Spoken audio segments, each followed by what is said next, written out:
Bismillahirrahmanirrahim. Assalamualaikum warahmatullahi wabarakatuh.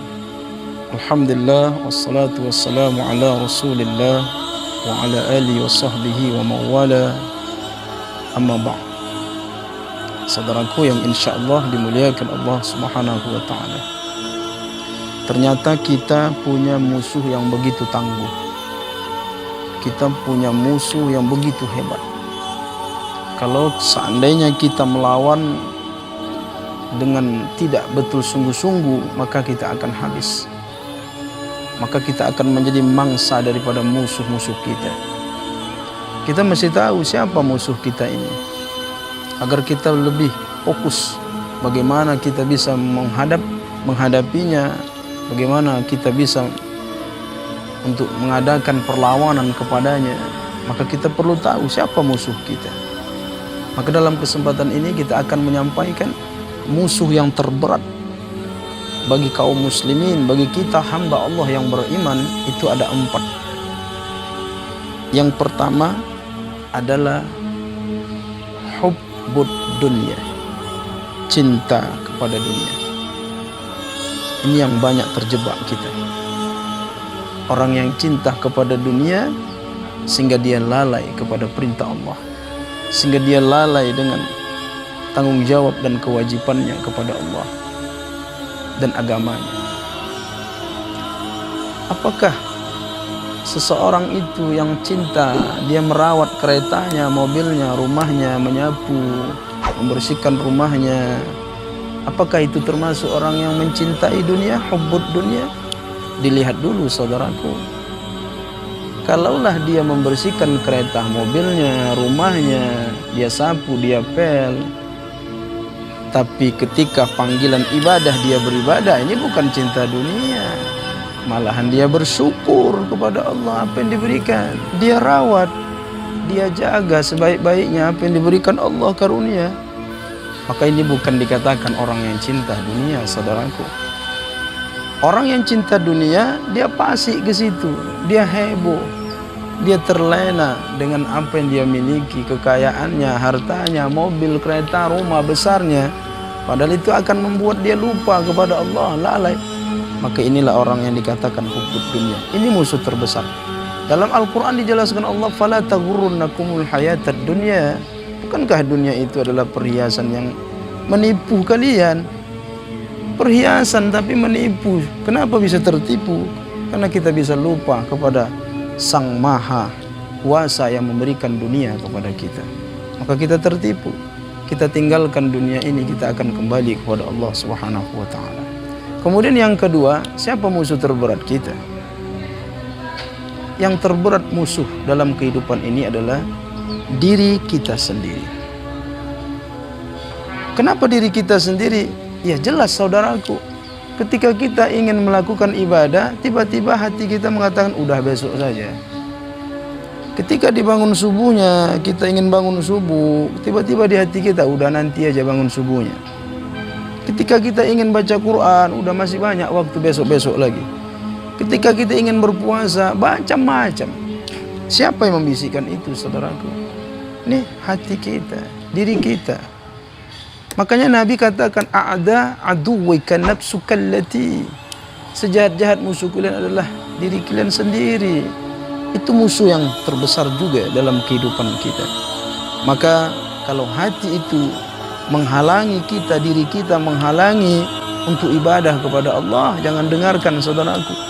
Kita mesti lawan itu musuh yang mesti wajib kita lawan untuk mendekatkan diri kita kepada Allah Subhanahu wa taala.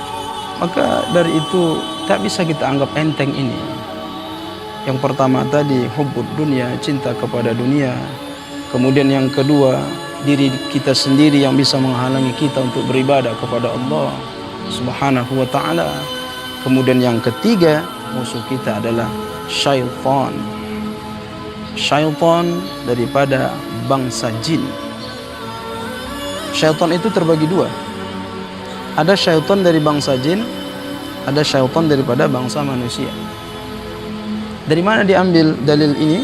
Dalam Quran surah An-Nas. Minal jinnati wan nas, dari golongan jin dan manusia. yang menggoda manusia, membisikkan. Syaitan bukan nama makhluk. Nama makhluk udah lengkap, udah cukup. Tapi syaitan adalah sifat yang jelek kepada makhluk itu, yang melengket pada makhluk itu. Maka dikatakanlah syaitan sifat yang tidak baik, melengket kepada makhluk tersebut.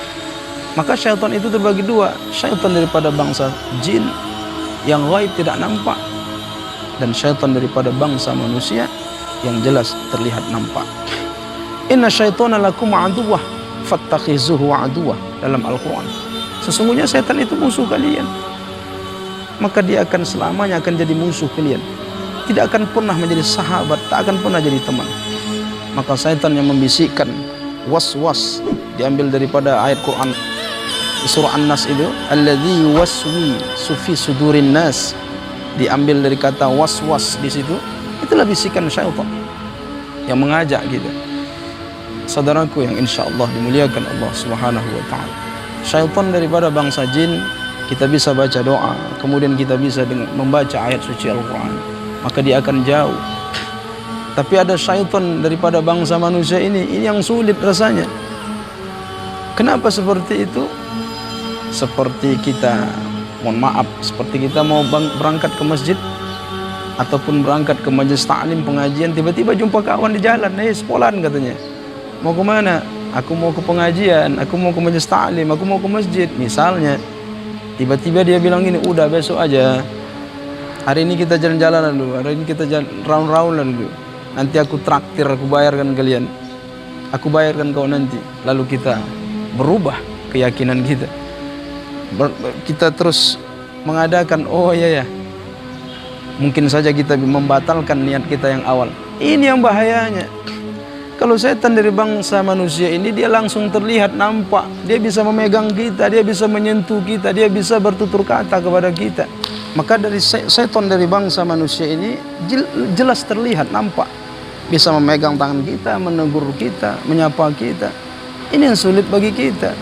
Kalaulah setan dari bangsa jin yang ketika kita baca ayat Al-Quran dia lari, tapi ketika kita bacakan ayat Al-Quran, setan dari bangsa manusia ini dia tak akan pernah lari. Maka ada orang mengatakan, udah lemparkan aja kursi. Jangan, tidak bisa. Maka dari itu saudaraku yang insya Allah dimuliakan Allah Subhanahu wa ta'ala, kita betul-betul untuk melawan sungguh-sungguh musuh kita ini. Bagaimana kekuatannya, begitu juga kekuatan kita dibangun pada diri kita sendiri untuk bisa melawan musuh-musuh kita yang terbesar dalam kehidupan kita, baik itu hubbud dunya, kemudian diri kita sendiri yang selalu mengajak kita ke tempat yang salah, menggagalkan kita dalam ibadah, kemudian bujuk rayu syaitan dari bangsa jin. Maka dari itu kita mesti berusaha terus bergiat, berjuang. Insya Allah di bulan yang penuh berkah ini Allah akan berikan kemudahan bagi kita untuk bangkit, dan segala amal ibadah kita akan diterima Allah Subhanahu wa ta'ala. Mudah-mudahan manfaat saudaraku yang insya Allah dimuliakan Allah Subhanahu wa ta'ala. Sampai di sini, wassalamualaikum warahmatullahi wabarakatuh.